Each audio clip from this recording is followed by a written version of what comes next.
Hello, welcome back to the Jet Press Podcast. My name is Justin Freed. Man, that intro music always gets me excited. And I'm joined, as always, by my friend Mike Luciano. Mike, what's going on, man? How you doing? I'm doing all right. Not only because, as we usually say, not only is Aaron Rodgers my quarterback, but now I can say Dalvin Cook is my running back after months and months of him and Hahn and speculation. Finally, the deal got done, Justin. That it did. The Jets have, I think, arguably the best running back room in the NFL. We'll talk about that in a moment. We'll talk plenty of Dalvin Cook. We'll talk all about the Jets' offensive line struggles. What might they be able to do to fix it? Because it's a problem right now. We're going to recap what happened with the Panthers game. So, guys, stock up, stock down. Preview a little bit of Jets Bucks. We got it all on tap today. But first, Mike, you got something to tell us. You bet you're behind, I do. It's from our friends over at DraftKings. So, Jet fans, have you signed up for DraftKings yet? Because if you're a new user, you could receive 150 big ones, $150 in bonus bets instantly after following just 3 steps. Just make an account, deposit, and then wager $5 on any sport. Doesn't even matter if your first wager wins or loses, you'll still get the $150 in bonus bets. All you got to do is use the code FSBETS, that is FSBETS, when you sign up. That's also a good way to support the show. So if you want to do it that way, or you want to do it via leaving a review on Apple on the podcast thing, those are all ways to support the show. We're very thankful for that. So if you're considering signing up for DraftKings, use our code FSBETS to maximize your first bets. This offer is available for new customers who are 21 and older and physically present in legal gambling states. Please remember to always gamble responsibly and check the episode description for full terms of the offer. You can also find us on Apple Podcasts, Google Podcasts, Spotify, wherever it may be that you get your podcasts. We are all over there. We are on YouTube and TikTok. Both of them are at the Jet Press. We got tons of good stuff for you over there, including the whole back catalog of all the shows way back to when Mike LaFleur was still the offensive coordinator. That's how far back we're going. It's all on there on YouTube, but let's not dwell on the past. Let us dive headfirst into the future. Let us talk about our brand new Jets running back, Dalvin Cook, who it seemed like things were heading this way for a while. And after seeming like a month of going back and forth and debating the merits and the pros and cons, Dalvin Cook's finally a New York Jet, a 1-year deal that could exceed $8 million if certain incentives are reached, which I think value-wise, people are going to – I think if you think this is an overpay or not, people are just going to kind of revert to if they thought Dalvin Cook was a good signing in the first place anyway. Like if you like Dalvin Cook, you're going to go $8.6 million is nothing. And if you didn't like Dalvin Cook, you're going, why did we spend $8 million on another running back? So personally for me, as somebody who's advocated for the Dalvin Cook signing from a football perspective, especially after the DeAndre Hopkins fiasco where the Jets didn't even really consider him, I looked at him as probably the best offensive playmaker the Jets could have added in this situation, and they did it. So Breece Hall is finally back from injury off the PUP list. He appears to be close to as ready to go as he's going to get. It seems like a week 1 return is, I think, probable at this point. Cook's going to be there. Michael Carter and Zonovan Knight and Izzy Abanikanda, who all had some good moments in the preseason, especially Abanikanda scoring in both the Carolina game and the Cleveland game. Not the best news for them, but you know what? I'm not going to go and make offensive roster decisions in a year that's supposed to be a Super Bowl year or a potential Super Bowl year based on if I think Zonovan Knight's going to be upset or if I think Michael Carter is going to have his productivity diminish. And we could also debate the merits of, as we did on countless shows before this, about how much of Cook's stats are a little bit of a misnomer, how much he's really fallen off. Is it really worth paying a running back at this point? But when you get a chance to sign a guy who's the only guy in the league to have 1,100 rushing yards in each of the last 4 seasons, all of which have been Pro Bowl seasons, all of which he's contributed to some pretty good Vikings teams, so he's not just putting up these numbers in a vacuum, I feel like you had to do it. Now, would I have preferred maybe a guy like a DeAndre Hopkins earlier in the season? I think definitely, but in the middle of August, there's not just a ton of ready-made championship difference makers floating out in the miasma of free agency. They just don't exist. The best one available right now is Dalvin Cook. So now they got him, they got Breece Hall, they got a coordinator, Nathaniel Hackett, who loves to run the ball and loves to use 2 different running backs. We've seen that all over, especially in Green Bay. I feel like this is the best they could have done with the hand they were dealt. Yeah, me and you have had differing viewpoints on Dalvin Cook for pretty much this entire saga, whatever you want to call it. It's weird. I hate even using the term like saga for a backup running back because that's what he is, but at least for the Jets. But look, I want to make it clear first because I got a lot of shit on Twitter for being outspoken, not even like super outspoken against it, just saying that this isn't like my favorite move that they've ever made, right? And it's like, oh, you are so negative all the time, you're the worst. Like, you know how Twitter works, right? Yep. I think the Jets got better as a team. I think they upgraded their roster. They upgraded at RB2. Dalvin Cook is a better player than Michael Carter, and he's a better player than Zonovan Knight. I don't think that should be debated. I don't, even me, who is a Dalvin Cook critic, is not going to argue that. I think that the Jets improved their roster, which when you can improve your roster on August 14th, 15th, whenever it was they signed him, that's a good thing. That's never a bad thing. There are other things that I would have rather done with $7 million because they're giving him $7 million base, and then I believe it's $1.6 million in incentives. There are other ways that I would have preferred the Jets spend that money, such as, I mean, we've talked about it a lot. Some of them realistic, some of them not. In the not realistic camp, would have loved if they went out and signed DeAndre Hopkins early in the offseason, as you mentioned. I think that would have provided a much bigger upgrade to the team. It would have moved the needle a lot more than Dalvin Cook does at this stage. I would have definitely preferred that. I would have preferred they use that money to sign a linebacker. I would have preferred they use that money to sign a better QB2 because I don't trust Zach Wilson as QB2. I know the Jets are and do, and they were never going to change that. But that is true. Brian in chat does point out he has not officially signed his contract as of the time of recording. But I think he was literally at practice today. He's going to sign. But there are other ways I would have spent that money. You could also say, hey, it's never a bad thing to have $7 million extra in money or extra in cap space when you are approaching the deadline, because the Jets, I have a feeling, are going to be very active at the deadline this year in trying to make an upgrade, whether it's to add a receiver. Like, I mean, Devontae Adams is obviously a pipe dream, but that's somebody that potentially in a dream scenario could be available. Maybe it's an offensive lineman, whatever it is. I would have preferred to not spend $7 million on an aging backup running back. That being said, Dalvin Cook is still a good player who can provide value to the Jets. They upgraded their roster. The concerns with him, I've expressed many times in the past. His every analytic, every metric says that he's falling off, and that last season was not a very good season for him, despite his raw total of 1,100 yards, whatever it was. His 4.4 yards per carry was significantly down from previous years. And honestly, I think the yards per carry obviously it's a very misleading stat because it doesn't really take into account big plays and splash plays, which that is what Dalvin Cook is known for.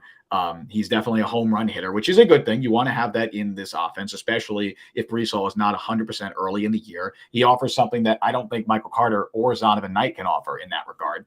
But it also, I feel like it's a metric that is like what is considered a good yards per carry has changed a lot over the years. 4.4 yards per carry would be really good like 8-9 years ago. It's about league average now. I'm pretty sure. So it's not as good as I think a lot of fans would think. On top of that, the Vikings did, again, by every metric, have a very solid run blocking unit. Their offensive line was graded out. PFF, I think, graded them third, which that's pretty high for me, but I'm pretty sure ESPN had them ranked high as a run blocking team too. So I think just given his situation, he probably should have been better. I think watching his tape, he doesn't look nearly as explosive, at least consistently explosive, as he has in the past. I know Michael Nania of Jets X Factor had a great thread kind of breaking everything down. He's also in the camp of like, hey, Dalvin Cook is not the player he used to be. But that's fine. The Jets don't need him to be the player he used to be. They need him to be RB2. I have a gripe with how much they paid for him. I don't think he's worth $7 million, but at the same time, the Jets upgraded their roster, and I'd rather spend the money some way if they're going to spend it at all, because I don't care about cap rollover. They're trying to win a Super Bowl. They got a small Super Bowl window, so they improved their roster. I'm happy about that. It is definitely not my favorite move, but I am happy and content that the Jets upgraded their team in August. That is my final statement on it. Don't give me any more shit, please. Like, isn't this kind of what, because I know there's that whole don't pay running backs. Isn't this what you want? Like two backs kind of on lesser contracts, tag teaming to make this kind of 1-2 punch here? I feel like that's a better way to use Cook, especially because in the last couple years, you can see like his yards per game and all that. It kind of tails off near the end of the year. Yes. And I think you could put that down to just physically getting beat up a little bit, because he was also a big receiver for the Vikings, and he had at least 283 touches in each of the last 4 seasons. And the year that he only had 283 was because he only played 13 games. That's a lot. Injury. So and he missed games before that too. So I think this is honestly a good way to kind of get the most out of Dalvin Cook because you're preserving him. You're not going to give him 20 touches a game. I think Brees Hall's obviously going to be the main guy, but Cook's probably going to get out of maybe 6-7 carries a game, maybe 3 or 4 catches a game. I think that's about what they're going to expect out of Dalvin Cook. Maybe like closer down to 9 or 10 carries a game if you want to get really in the pro Cook camp. But that's a good use of $8 million for this point right now, especially if you get home run hitter Cook. I don't know if you'll get home run hitter Cook every single game because of age and attrition, but he's still there. He still made big plays with the Vikings. I still think there's a huge downgrade between him and Alexander Madison. That's why I was confused Minnesota got rid of him in the first place. And also, too, this is just not necessarily you specifically, but some of the other anti-Cook guys are looking at this saying, well, internally, the Jets have Michael Carter and Abanikanda and Zonovan Knight. Like, I like some of those guys, too, but you can't get too high on your own supply. You can't keep overvaluing some of your own guys. Dalvin Cook was the best skill position player still available. And if the Jets let him go to, I know New England signed Ezekiel Elliott, but if he went to, I don't know, New England or Miami or Buffalo or, I don't know, maybe the Chiefs if they find a way to get some extra money out there.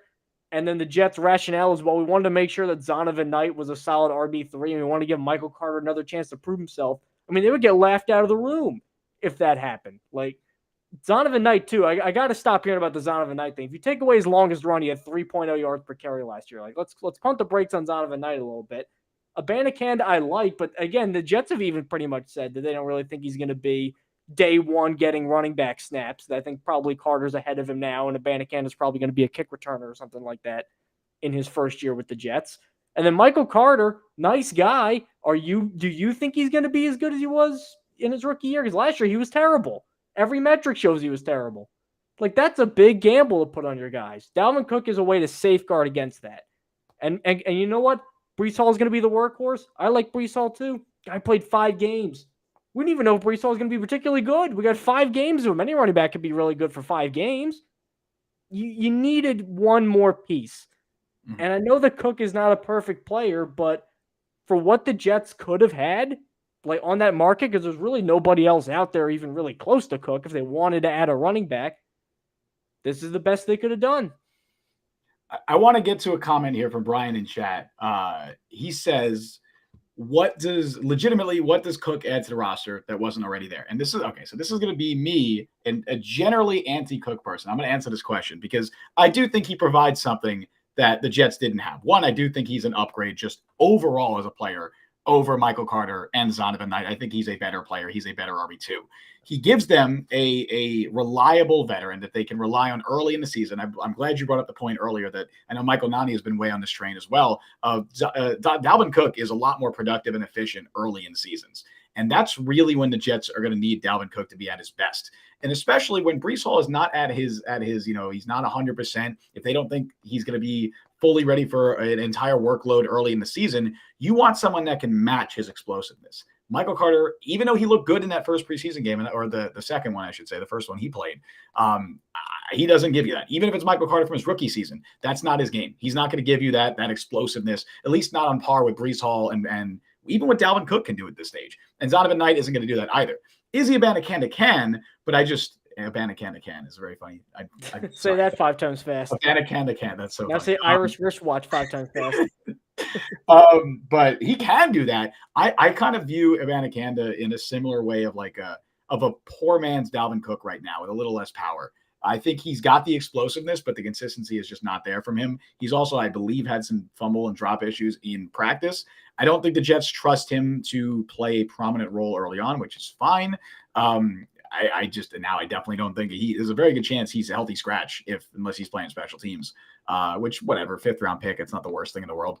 But I think that Brees or Dalvin Cook gives you something that Michael Carter and Zonovan Knight can't. And it's that home run ability, that explosiveness. He also gives you a guy that you can rely on early in the season to provide that for you because Brees Hall is not going to be given that full workload. So I think that's what they're really looking for with Dalvin Cook. Again, I don't think he's worth $7 million. I think that is, it's an overpay. Overpaying in the middle of August is not as big of a deal as overpaying in March because there's only limited cap space. There's limited moves you can make at this stage. But I still think it's an overpay. That said, they did upgrade their roster. I do think Dalvin Cook provides something that the other running backs on the team don't. And that's why I'm okay with the move, and I don't dislike the move. I just think it was not the best value deal. I'll also say, though, the one thing that does worry me, another thing that worries me about Cook is that he has had drop issues. He has also had fumble issues, and he's not been very good in pass protection. Now, he's been dealing with a shoulder injury. That very well could have played a role, honestly, in all three of those, specifically the blocking. He has supposedly gotten that fixed. I would love to see if his blocking can improve now, because that's been an issue for him.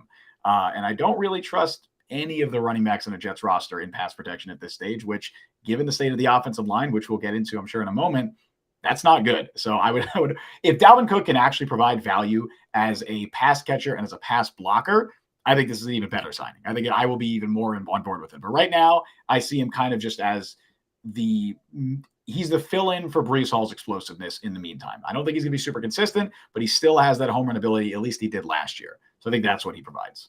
And you know what? This gives the Jets to look at him and go, you know what? It's a one-year deal, almost like a prove-it deal. Maybe, just maybe, he kind of sticks to this role. The Jets end up making a little bit of a run. And they go, you know what? Why not give him a second season? I don't feel like that's out of the realm of possibility. I think he's got more left in the tank. I think that once you see a high-profile name get cut like this, like even people are saying this with Hopkins as a receiver, like I think the instant reaction is, oh, the other team knows something we don't, and he's cooked. And that might be true sometimes. He's cooked. I know what I said. I'm choosing not to acknowledge it. Dalvin is not cooked. Dalvin, in fact, will cook. I think if he gets in a really good kind of groove with the Jets early on, he kind of takes to Nathaniel Hackett's system. Adam and Chad, I think, doing our jobs for us and having a good transition to the next segment where he says it doesn't really matter who the running back is if the O-line is awful. Let's pray Becton stays healthy. And you are right about that offensive line thing. Even as someone who, me personally, I've been kind of pumping the brakes on the offensive line because I thought that the offensive line discourse last year was kind of nasty because it was mostly around Zach Wilson, where Zach Wilson, every bad thing he ever done was because, the offensive line is not good. And he did not have an amazing offensive line, but it was serviceable. Like, you could win games with the offensive line the Jets had last year fully healthy. It wasn't amazing, but it wasn't the source of every single problem that they had. This year, I think they were expecting a lot of internal improvement. Laken Tomlinson was retained, Elijah Vera Tucker coming back, Max Mitchell in year 2, Mekhi Becton is healthy again, Dwayne Brown they think will finally be fully healthy, and Joe Tippmann comes in. Finally, they're a more collectively good unit, a more cohesive unit. None of that has really seemed to happen so far. I think it's been the weakest unit of all the Jets so far in the first 2 preseason games against the Browns and the Panthers. And then Robert Saleh on Hard Knocks last night, reading the riot act to him, coming in with all piss and vinegar and basically questioning their effort and basically saying we could have Aaron Rodgers, Hall of Fame quarterback. We could have all these skill pieces. We could have Dalvin Cook. And none of it's going to matter if the offensive line keeps getting pushed around. And it's hard to really find fault in that, even if you don't agree with the message or how kind of aggressive it was, which he deserved to be aggressive there. I mean, this is a kind of a scary scenario. Like, the offensive line is not good right now, I think it's fair to say. And what's scary about it is there is no Dalvin Cook out there. You can't just – there's no guy you can just trade for or sign a veteran who can immediately change the shape of this offensive line. That guy just doesn't exist. It's not out there. So it has to be all internal improvement if they want to get better soon. And then so you'd think after that the offensive line would be motivated and here we go and we're going to come out and punch everybody in the mouth. Then they go practice with the Buccaneers, which, by the way, separate tangent. You notice there's been a ton of, across the league, a lot more fights in these joint practices. I feel like every joint practice has some sort of fight, including the Jets today. Tony Oden got hurt today, the Jets DB coach. He got hurt in a fight. He got sent to the hospital. Yeah, what's going on? What's going on there? So anyway, in that practice, after the skirmish ended, Aaron Rodgers, I believe, dropped back 7 times, and he would have gotten sacked 4 times, and his other 3 were just quick little dump-off completions. And this kind of highlights 2 issues that I want to dive into with Justin. One of which I think we got to bring up is the whole Mekhi Becton thing, because the overall, like a lot of the offensive line's performance collectively, you can write off as well. Elijah Vera Tucker wasn't in, and Laken Tomlinson wasn't in, and a bunch of backups, kind of a, all over the place kind of jigsaw offensive line. And I could believe that, but or I could wrap my head around that. What I can't wrap my head around is how the Jets are using Mekhi Becton. even as someone who's been a little bit critical of Mekhi Becton and has had doubts about his ability to hold down a starting spot and has had doubts about his ability to stay healthy, I mean, it doesn't even really seem like they're even trying to ramp him up to a starting role. I mean, he's been all left tackle. He's been all behind Dwayne Brown on the depth chart and then Billy Turner in practice. And then you go into the games, he's not getting a ton of playing time, no right tackle stuff. And now Robert Saleh says, oh, we're going to switch him over to right tackle. It's like, where was this beforehand? You teach a guy a whole new position 2 weeks, 3 weeks before the season starts? It's very puzzling to me. So I want to get Justin's thoughts on the whole Becton thing and how that's contributing to the offensive line as a whole, because it just seems like both parties are operating in the state of complete chaos right now. A healthy Mekhi Becton is one of the 5 best offensive linemen on this team, and I don't think you can make an argument against that. And if the Jets are dead set on, as they've said this entire summer, even dating back to the spring, if they're set on playing their best 5, that should include Mekhi Becton in some situation. Now, that's a very simplistic way of looking at it. There's a lot more at play here. And I'll play devil's advocate for a second, and I'll speak from the Jets' perspective and what they're doing with Becton. They don't want to give Becton any first-team reps. This is what Saleh said specifically today. They don't want to give him any first-team reps until they believe he can play in a full game. They clearly do not believe that yet. They don't believe that his knee is ready to play in a full game. I imagine that's the exact same reason they've been hesitant to play him at right tackle, because they know, one, that he doesn't want to play right tackle. Even if he's going to be willing to do it, he won't be happy doing it. He's said earlier in the offseason that he's willing to do it, but he won't be happy. They also give a rat's behind what makes him happy at this point. We need our best line on the field. They also know that literally back a few months ago, 3 months ago, back in May, or April, I think it was in May, directly blamed the fact that he played right tackle last year on his injury, right? That was at least part of the blame for it. So they know all of that. And they're looking at it and like, well, we want to get this guy on the field, but we don't know if his knee can hold up at left tackle. We don't want to put him at right tackle because we're concerned about if we're concerned about him holding him at left tackle, why would we play him at a position that he's not comfortable at and that clearly was more stressful on that leg? So I think that was their perspective. However, it has come to a point where they realize they do not have a choice, because, and I don't speak this negatively about players very often. I don't like to be blunt about stuff, but Max Mitchell and Billy Turner stink. That was the other thing I wanted to get into you about. Yeah. Like they're just not good enough. And maybe Mitchell can be good enough in the future. I don't know. Billy Turner has an entire track record of 8 years in the NFL of proving that he's not good enough. The guy's a fine fringe starter. He's a fine swing tackle. That's what he is. He's not a starting caliber right tackle. Max Mitchell last year showed a little bit of promise. He was a developmental guy that they kind of thrust into the spotlight. He was okay. He's been really bad this summer. He's been worse than Turner, I think. They've both been really bad. Neither of those guys should be on the field week 1. I don't think you can justify having a 39-year-old quarterback that you invested your entire offseason into.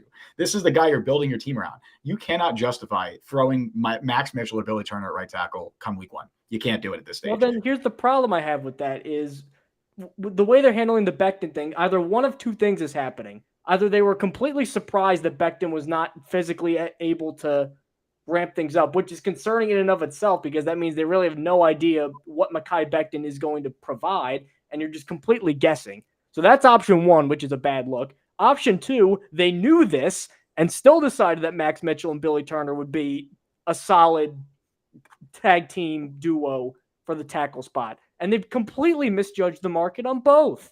Horribly so.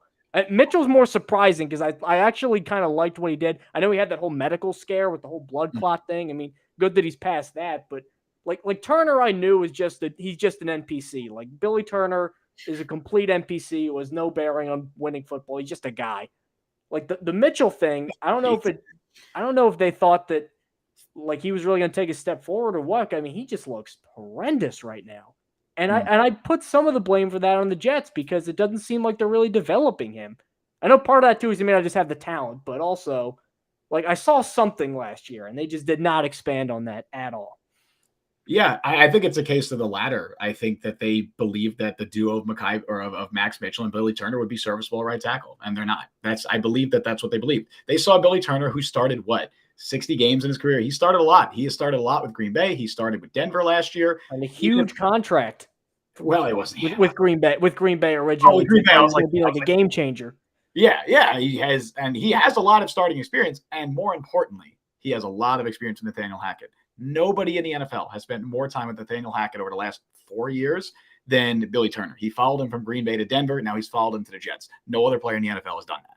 So I think it was partially Hackett's influence in saying, hey, this guy can do it. The Jets are big character guys. They love Billy Turner as a locker room guy. They love him as a character guy. He's great friends with Aaron Rodgers. Obviously, Nathaniel Hackett loves him.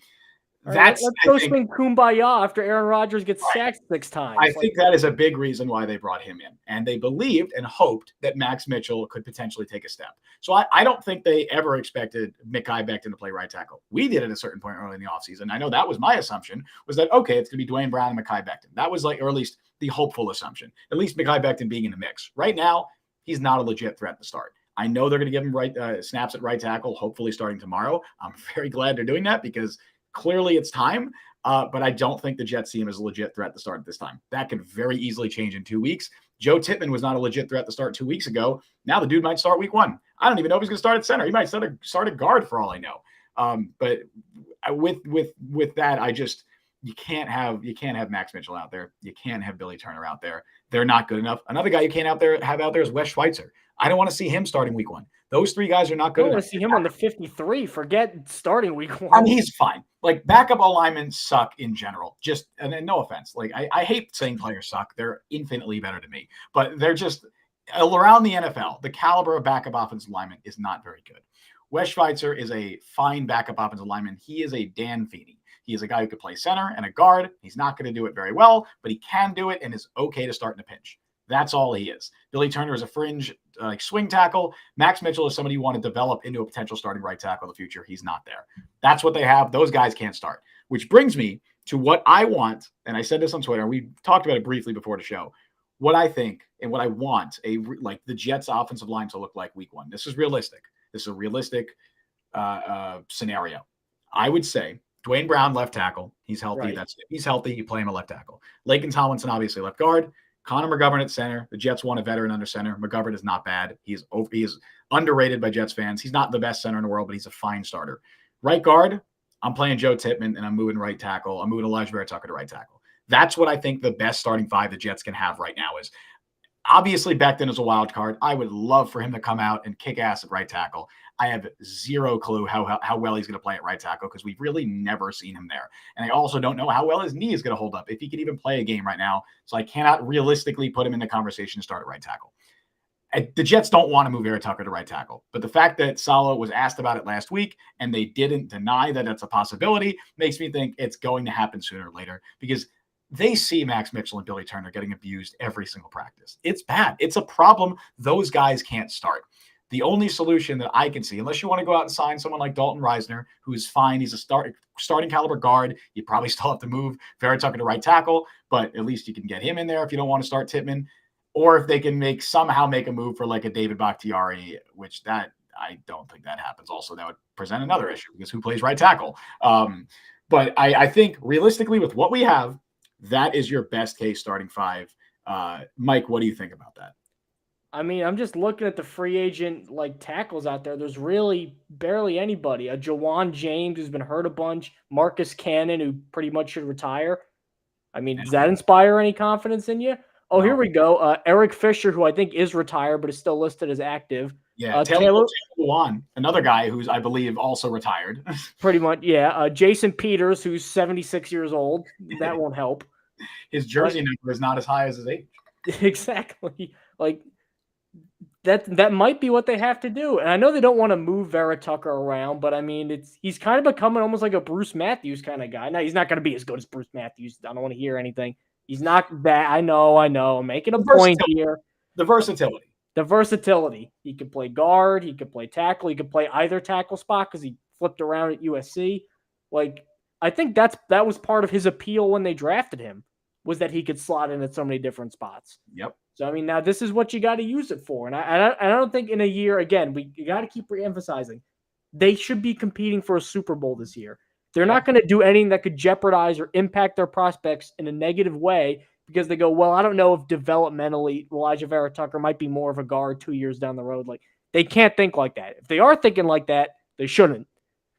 You got to think just in the moment, pragmatically, what can we do to not have Aaron Rodgers get sawed in half by Von Miller? And that might be what they have to do. They got to put Vera Tucker on there, let him cook, this also gives an avenue for your second round pick, your top 50 pick in Tippmann, to get some early reps without disrupting McGovern. And then maybe next year you draft a tackle and move Vera Tucker back to guard and then Tippmann to center, and then everybody's singing Kumbaya and it's sunshine and rainbows. But for right now, this is how you got to weather the storm. Yeah. And you cannot go in, especially if you looked at the defensive lines they're playing early on. Buffalo obviously is going to be loaded. Micah Parsons against Billy Turner. You want to see that week 2? Micah Parsons, Billy Turner. Week 3, they play Bill Belichick and the Patriots. Then they go play that loaded Eagles defensive line with Jalen Carter and Brandon, all these Jordan Davis and all these great young linemen. You can't go in with, hey, I'm Billy Turner. I'm a guy who's been cut 3 times in the last 3 years. All right, I don't feel you're being meaner about Billy Turner than I was, so I don't feel as bad. Well, it's because I feel misled, because when I feel like when Billy Turner was signed, that's what he was going to build as, is like, a depth piece who knows the offense. And if you need him to, like, gun to your head, like your family's in a bunker somewhere, unless Billy Turner can move around to different positions, he could do it. He might not do it very well, but he could do it. That's how I was sold on Billy Turner. And now I'm getting is he's going to be the week 1 right tackle and was also playing left tackle. It's like, get your priorities in order, man. Yeah, you're not wrong. In order. You're not wrong. And I'm glad you brought up Tippmann, because I want to get to a comment here from Adam in chat. Adam on YouTube, he said, what do you think about them bouncing Tippmann around? And he also, in a follow-up comment, said, seems smarter to keep them at center and let them learn. I think what you said, Mike, is right on the nose. I don't think the Jets are really concerned about development at this point. I think their biggest concern is getting their best offensive lineman on the field. By all accounts, when they drafted Joe Tippmann, even though it seemed like at the time everyone was like, "Oh, he could be a week 1 starter, step in, plug and play guy." I don't think the Jets saw him that way. I think they saw him as a bit more of a developmental guy coming from a very different scheme in Wisconsin, and they wanted a veteran center to work with Rodgers. And there's nothing wrong with that idea. No, there's not. I mean, we've talked about like, oh, maybe you shouldn't spend both of your top picks in a Super Bowl or bust year on developmental guys, but that's another conversation. Either way, Joe Tippmann has very clearly worked his way into the starting conversation, because the dude was taking exclusively third-team reps for most of the summer up until last week, and he was impressed in both preseason games, so much so that as of, I believe it was yesterday, Tuesday's practice, he received first-team reps at center. And now Robert Saleh said he's going to be splitting reps with McGovern at center. So it sounds like there's a chance he starts week 1 even at center. But even if he's not at center, it is very important, and it's significant, as Adam pointed out, that they're trying him at guard. That same day he worked with the first-team offense at center, he worked with a third-team offense at right guard. Today, in today's practice against the Bucs, Laken Tomlinson was out, so they put Tippmann as the first-team left guard. So they've now played him at all 3 interior line spots in the last 2 days. The versatility is very important. He's someone who did not play guard in college, but a lot of people projected him into the NFL to be able to play guard. He definitely has the athleticism for it. He's an excellent athlete. He moves very well in open space. I'd like to see him at guard. And if the Jets are confident with him there and comfortable with him at that position, why not play him at guard? And that gives you an opportunity to move Elijah Vera Tucker to right tackle and not have to worry about Wes Schweitzer starting, because that's who would start right now, unless they trust Tippmann. That's who would start at right guard if they move Vera Tucker. And I know everyone wants to get Billy Turner and Max Mitchell out of the starting lineup, but replacing him with Wes Schweitzer isn't much better. I know people will bring up, they can move Connor McGovern to guard, because McGovern actually does have experience at guard. He's played guard at an NFL level before with the Broncos, but it does seem like again, like I said before, they want a veteran to work with Rodgers. They want a veteran center. And if they don't trust Tippmann, that's fine. I like the fact that they're moving him at guard. I know it might be ideal to keep a young offensive lineman at one position, but I like the fact that they're testing his versatility and finding ways to get their best offensive lineman on the field, because come week 1, they're going to need that, because I don't want to see Billy Turner on the field. I don't want to see Max Mitchell out there. I don't want to see Wes Schweitzer. And if that takes moving Tippmann to guard, I'm all for it. But why is versatility? Why is that being viewed as a bad thing? It's 4 games. He's not going to just play an even number across however many years. Like, this is a short-term fix, and that's one way to prove your value as a young player in this league is versatility. I don't see why they're viewing it as like, oh, if he plays a month as the guard until we think Mekhi Becton's ready or something like that, that's going to completely screw up his developmental timeline. Like, I think that's a bit extreme. Extreme of a concern for Jets fans who are all doom and gloom about this offense for some reason, even though we have Aaron Rodgers, and there's still a lot of doom and gloom on the timeline generally. Can you guys get over it a little bit, please? Please?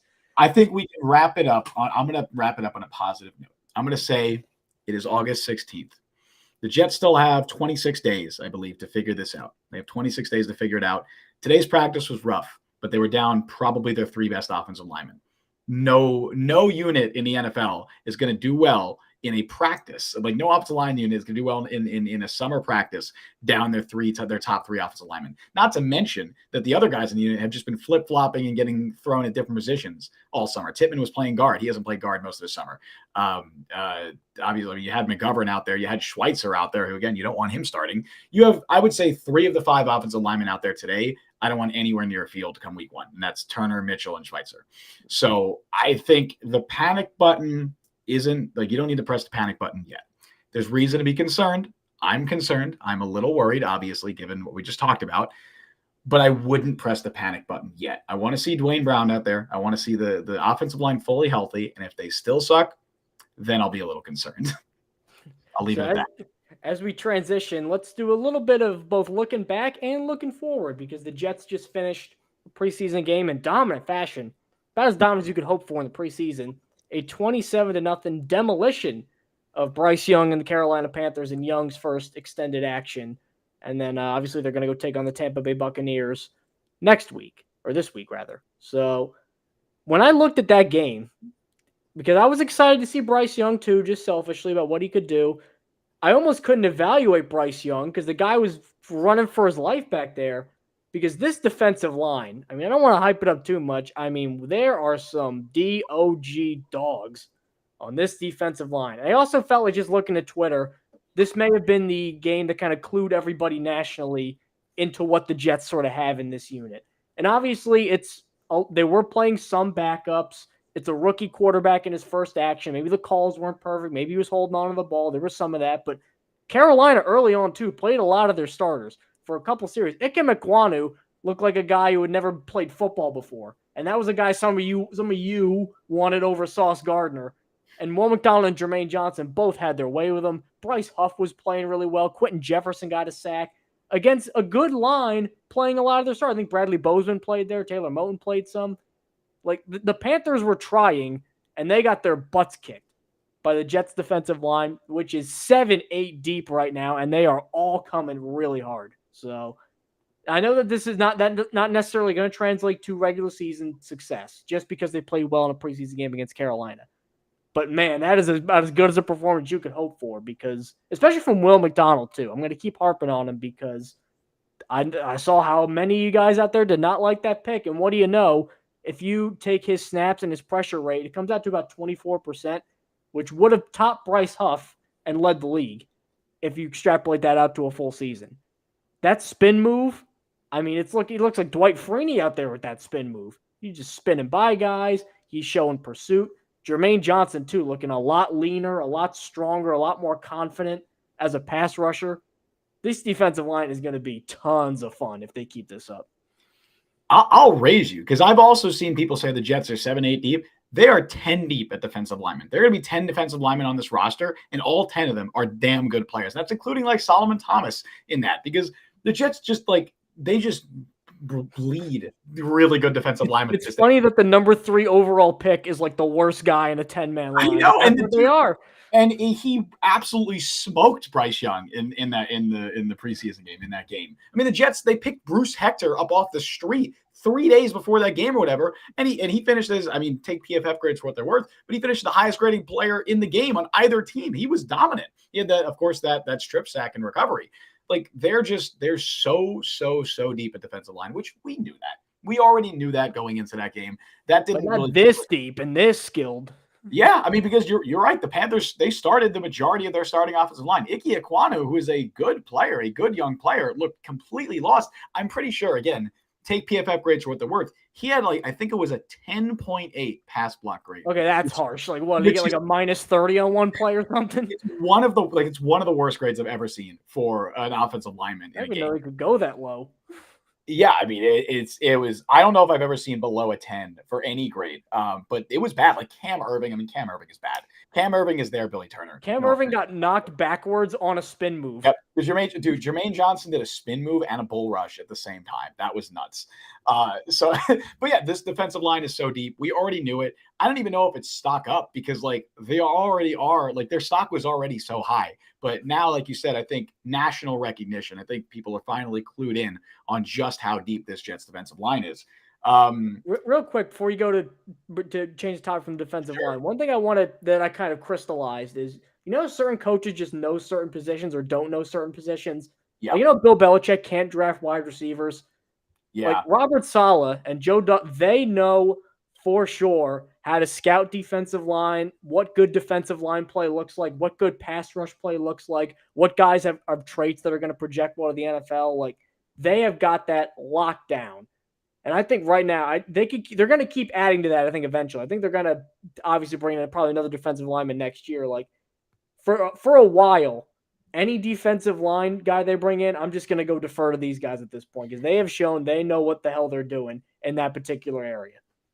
Yeah, you're not wrong. Saleh knows his D lineman. He's known it since San Francisco. He's known it even before then. So it's hard to deny any defensive line move he makes. I want to do another stock up because honestly, it was a 27-0 game. There's not a ton of stock downs. Although we can combine this one. Other than Max Mitchell and Turner. Mitchell. I don't even think Billy Turner was that bad in the game. I thought he played all right. Max Mitchell was bad. Like this is what I'm saying. Like Max Mitchell was even worse than Billy Turner this summer because like in the preseason against second and third stringers, he's really struggling. Like it's not just against like Shaq Barrett in practice. He's just been bad. But I want to go to the running backs because obviously there's a lot of talk with Dalvin Cook being brought in that there is going to be an odd man out. Either Michael Carter or Zonovan Knight, they're gone. One of them is likely, very likely, assuming that Cook is ready for week 1 and Breece Hall is ready for week 1, which all indications say they will be. One of them will be traded or cut. And I think going into the game, I'd almost say Zonovan Knight had the edge. He had just looked better than Michael Carter for most of the summer, even if Carter had been working ahead of him. But that game, I think it did a lot to help Michael Carter out. And it specifically hurt Knight too, because of the 3 top Jets running backs that played in that game, we know we're not going to talk like Travis Dye, of the Michael Carter, Zonovan Knight, and Izzy Abanikanda, Knight looked the worst. Knight definitely had the least explosive plays. He wasn't as good as the others. Michael Carter looked like rookie year Michael Carter. And I know he's not going to play a huge role now that Dalvin Cook is in the fold, but he still could play a role. And I think if he can get close, get back to close to what he was as a rookie, that's huge for the Jets offense and huge for this team because that's just more running back depth. And especially with Cook has had his shoulder issues in the past. Obviously, Hall's come back from the knee injury. You can never have too much depth there. I think now at this stage, I'd give the edge to Michael Carter making the team over Zonovan Knight. I know Carter probably has more trade value, and also it could come down to special teams because I don't think Carter has played special teams much, if at all, in his NFL career. But in that game, if we're just basing it off of that one game, Michael Carter outplayed Zonovan Knight, and I think he has the edge right now if we're talking about roster battles. I would say, I don't know if he necessarily has an edge. I think he is more valuable, and I bring that word up because I think that what probably is going to happen, in my estimation, my perfect world, in GM Mike Luciano of the New York Jets, I think Carter could be probably more of an enticing trade candidate. I agree. I think he plays his way into maybe the Jets get like a 5 or a 6 or something like that for Michael Carter, and then you roll with Hall and Cook as the 1-2, probably Abanikanda as your 3, and then Knight's like a game day inactive sort of guy. I think that might be what I would do. And honestly, if Carter kind of knows that, like good for putting some good film on tape because other teams are going to see this. I don't think he's totally bereft of value. I know that he was awful last year, but I think he just, for me, I think it looked like he bulked up and he just kind of lost some sort of electricness. Like he looks a little more svelte now, a little bit more creative as a runner. So even if he's not with the Jets, like some team is going to take a chance on him. And I think he's going to be on some team's 53-man roster when week 1 comes around. So even if it's not with the Jets, good for him for putting some good film on tape. And also shout out Izzy Abanikanda for scoring again. Yep. Another long run, that spin move that got all the way down to the 1. Like he reminds me of kind of like a store brand Dalvin, and that they're both like bigger than you think they are running back wise. Like Abanikanda is like 215, but he runs like a guy who's like 190. Like he doesn't have great contact balance, but man, when he hits a hole, he is gone. And it's nice to see that he's really starting to get a little bit more comfortable, and he's already finding the end zone. I agree. I think I made that comparison before too, so you're stealing it from me. Oh no, plagiarism. But I agree. I think that's a really good comparison for where Izzy is at this stage of his career. The consistency isn't there yet, but he obviously has all the talent in the world. The dude is explosive as hell. He's 20 years old, So I think he's still got a couple of years to hopefully grow. I know running backs, they age early, but I think he's still got a couple of years, at least another year to grow into the role the Jets want him to. Another guy I want to give a shout out to, because I really don't have any more stock downs besides Mitchell and Zonovan Knight. Shout out to Zaire Barnes, who I think played out of his mind in that game. I thought he played really, really, really well. Not only because it's really difficult to evaluate linebacker play just by watching the broadcast cam, but not only was the dude flying around making tackles, he was stout in coverage. I thought he just played a really solid game. And I think in that first game, that Hall of Fame game, he was kind of up and down. He had some typical rookie linebacker issues, but Zaire Barnes was really, really good in that game. The entire defense was, but Zaire Barnes specifically stood out to me. I know he led the Jets in tackles, which doesn't always mean something, but he played really, really well. I know PFF's coverage stats. He allowed 5 catches for 14 yards. Wow. Like that's impressive. I know people look at 5 catches or whatever. Most of those were check downs into flats. You're not going to be able to stop them. So he was just not getting past them when they get the ball. Vice grip. Exactly. That was the key right there. It was just basically just run and chase, and that's what he was doing. The Jets love his athleticism. I'm not sure he's going to be able to beat out Jamie Sherwood for that third linebacker spot. It does seem like Sherwood is probably the likely guy there, but I thought Zaire Barnes played very well in that game, and I'm excited to see what he does now. I like Chaz Surratt as well, and unfortunately, he hasn't played since that first preseason game, which sucks because I've really been hoping that he can make the team, but Barnes playing well isn't necessarily great for Surratt. I mean, not that Barnes is going to get cut probably, but anyway, shout out to Zaire Barnes because he played very well. And with that, we'll take a little bit of a quick detour to check out the Tampa Bay Buccaneers, who are certainly not in the Tom Brady contending era anymore. Whoa, Mike. I think you're forgetting something. That I had something to say. I think you're forgetting that. Oh, yes, you're right. You're right. And it's from our good friends over at DraftKings. I had to stop you. I'm sorry. So, yes, before we figure out what the hell is going on in the whole Baker Mayfield, Kyle Trask boondoggle going over there in Tampa Bay, yep, I'll defer to Justin. We'll get there in a moment. But first, I'm sorry to cut you off like that. All good. I had to. Anyway, hey, Jets fans, you guys signed up for DraftKings yet? If you're a new user, you can receive $150 in bonus bets instantly after following just 3 steps, as Mike was telling us before. Create an account, deposit, and then wager $5 in any sport. The best part is, whether your first wager wins or loses, you'll still receive the $150 in bonus bets.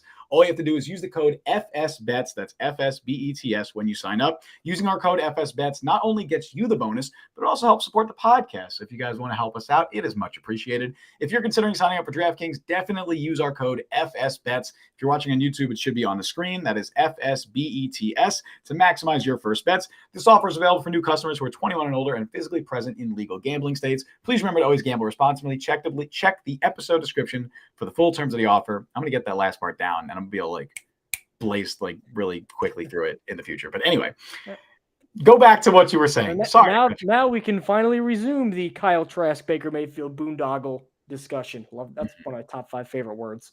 I've heard of the Boondocks. Is that the same thing? That is not even kind of close.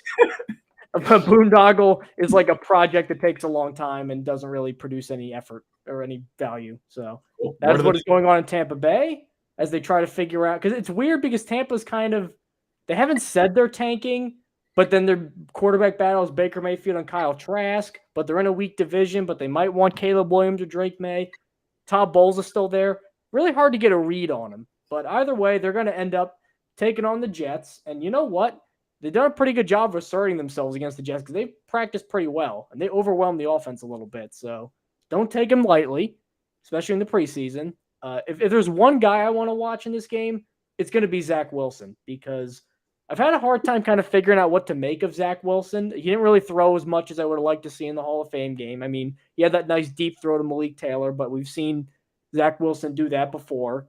And then against Carolina, I liked how he played, very quick, very basic, get the ball out, a lot of dump offs, a lot of shorter stuff, which he didn't always hit. And now he's hitting the shorter stuff, so that's good to see. But it's not really running a full playbook. I'm not seeing really the full arsenal of throws that I know Zach Wilson can make and that they'll probably ask their starting quarterback to make at some point. So I think in this game, which is, I think it's probably the dress rehearsal game. I know Rodgers isn't going to play, but I think they're going to give Wilson probably the longest leash he's going to get.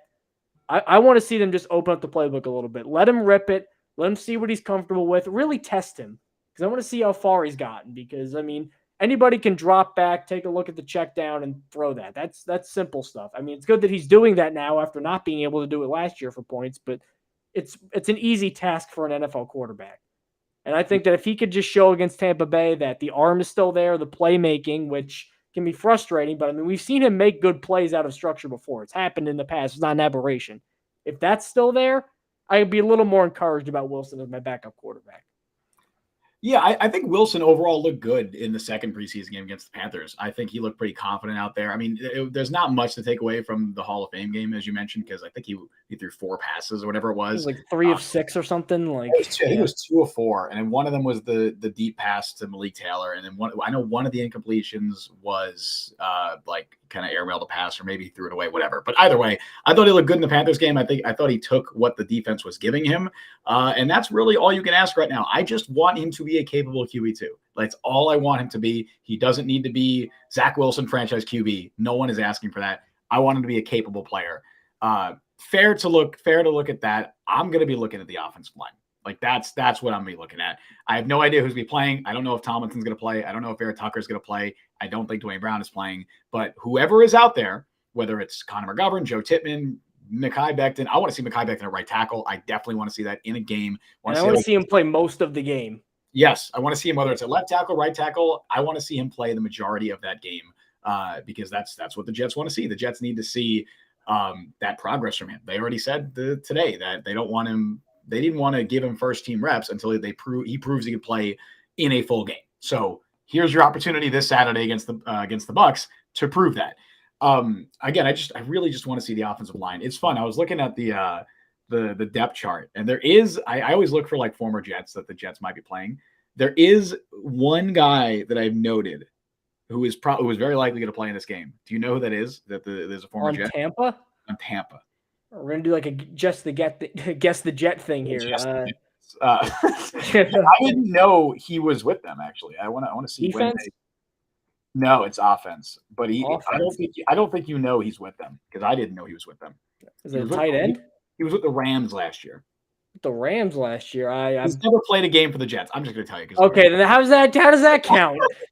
I should have made that cheating. You're not going to get it. It's John Wolford, preseason legend and Wall Street legend, John Wolford. Arizona hot shots of the AFF legend. He is their third string quarterback. So whatever we don't see of Kyle Trask and Baker Mayfield, it's going to be John Wolford. And I just want. How was I supposed to possibly get that correct? You weren't going to get that. I don't know why. Impossible. I don't know why I had you guessing. You weren't going to get that. I didn't know he was on the Bucs, because he's been with the Rams. But he is their third string quarterback. Well, that's how I found out. Which means that is very likely setting up a Tim Boyle, John Wolford fourth quarter preseason clash, which I can't wait. I gotta say. Oh, I mean, it's just going to be like Marino versus Elway. They're just going to be chucking bombs. Brady Manning, man. This is going to be the best. Before the show, it's going to be like Hagler Hearns, where they're just wailing on each other nonstop with punches. Sure. a very obscure boxing reference. Very obscure. That was like the biggest fight of the year for like 5 years. I'm not a boxing guy. I don't know, man. I know. Chad will back me up on this. If you say Hagler Hearns, people know what you're talking about. I know Ali. I know Holyfield. I know the classic Sugar Ray Robinson. Like, I know those guys. All right. Well, go look that up. It's on YouTube. Al Michaels is calling it, and it is. Oh, that's fun. It is awesome. So now that we've gone into 80s boxing references, I think it's time to call time on this episode of the Jet Press Podcast. You can find us on Apple Podcasts, Google Podcasts, Spotify, wherever it may be that you get your podcasts. We are on all those platforms, and YouTube, the Jet Press, TikTok, the Jet Press. Go and give us a follow there. Take us home, Justin. Absolutely. And again, the DraftKings code is right there. It's FSBets. If you want to use that, please, that would very much help us out. Thank you all for joining us on the show today. You can follow Mike on Twitter at @ByMikeLuciano. You can follow me on Twitter at Justin T. Freed. Follow the Jet Press at the Jet Press. Download the Jet Press podcast wherever you get your podcast. Also, as Mike just said, check us out on YouTube, TikTok, subscribe, like, hit that notification bell. You guys know what to do at this point. We stream live every Wednesday at 3 p.m. Eastern time. Thank you all for listening to Jet Press Podcast. I've been Justin Freed. That has been Mike Luciano. See you guys next time. See you folks next week.